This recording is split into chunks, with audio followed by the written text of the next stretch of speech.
एकलव्य के संबंध में बहुत भ्रम फैला हुआ है। एकलव्य एक राजपुत्र थे, भील थे, आदिवासी थे, निषाद थे या कि और कोई?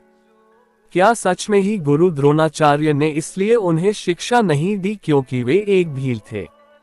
इसको लेकर तमाम तरह की अटकलें लगाई जाती है।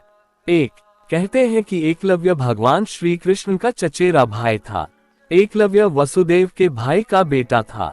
यह एक जंगल में खो गया था और हिरण्यधनु नाम के निषाद राजा को वह मिला था।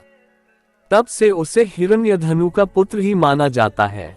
2, यह भी कहा जाता है कि एकलव्य भगवान श्री कृष्ण के पितृव्य चाचा के पुत्र थे, जिसे बाल्यकाल में ज्योतिष के आधार पर वनवासी भीलराज निषादराज हिरण्यधनु को सौंप दिया गया था।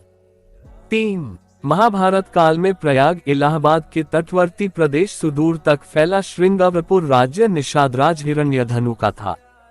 गंगा के तट पर अवस्थित श्रृंगावरपुर उसकी राजधानी थी। हिरण्यधनु का पुत्र एकलव्य था।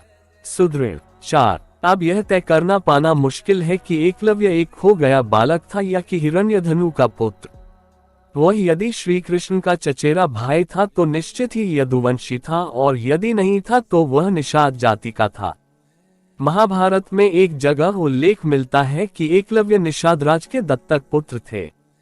5, यह धारणा गलत है कि एकलव्य को गुरु द्रोणाचार्य ने इसलिए शिक्षा नहीं दी थी क्योंकि वह एक शूद्र जाति से था, जबकि सच यह है कि द्रोणाचार्य ने भीष्म को वचन दे रखा था कि मैं आपके राज्य के राजपुत्रों को ही शिक्षा दूंगा।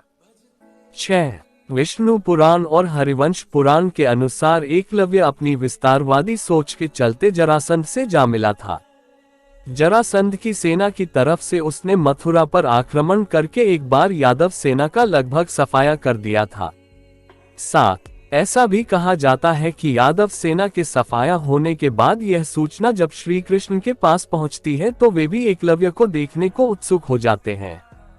दाहिने हाथ में महज 4 अंगुलियों के सहारे धनुष बाण चलाते हुए एकलव्य को देखकर वे समझ जाते हैं कि यह पांडवों और उनकी सेना के लिए खतरनाक साबित हो सकता है।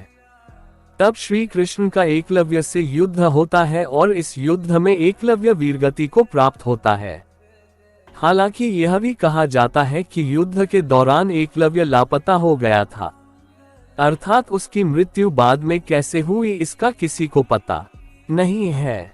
9, एकलव्य के वीरगति को प्राप्त होने या लापता होने के बाद उसका पुत्र केतुमान सिंहासन पर बैठता है और वो कौरवों की सेना की ओर से पांडवों के खिलाफ लड़ता है। महाभारत युद्ध में वह भीम के हाथ से मारा जाता है। 10, इसमें कोई दो राय नहीं कि एकलव्य श्रेष्ठ धनुर्धर था। गुरु द्रोण की मूर्ति बनाकर मूर्ति के समक्ष एकलव्य ने धनुष विद्या सीखी थी। गुरु द्रोण को जब इस बात का पता चला कि एकलव्य अर्जुन से भी श्रेष्ठ धनुष बाण चलाना सीख गया है तो उन्होंने एकलव्य से पूछा कि तुमने यह विद्या कहाँ से सीखी। इस पर एकलव्य ने कहा, गुरुवर ने मैंने आपको ही गुरु मानकर आपकी मूर्ति के समक्ष यह विद्या को हासिल किया था।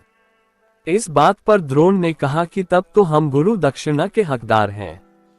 एकलव्य यह सुनकर प्रसन्न हो गया और कहने लगा, मांगिए गुरुदेव क्या चाहिए। द्रोण ने कहा कि तुम जिस हाथ से प्रत्यंचा चढ़ाते हो मुझे उस हाथ का अंगूठा चाहिए।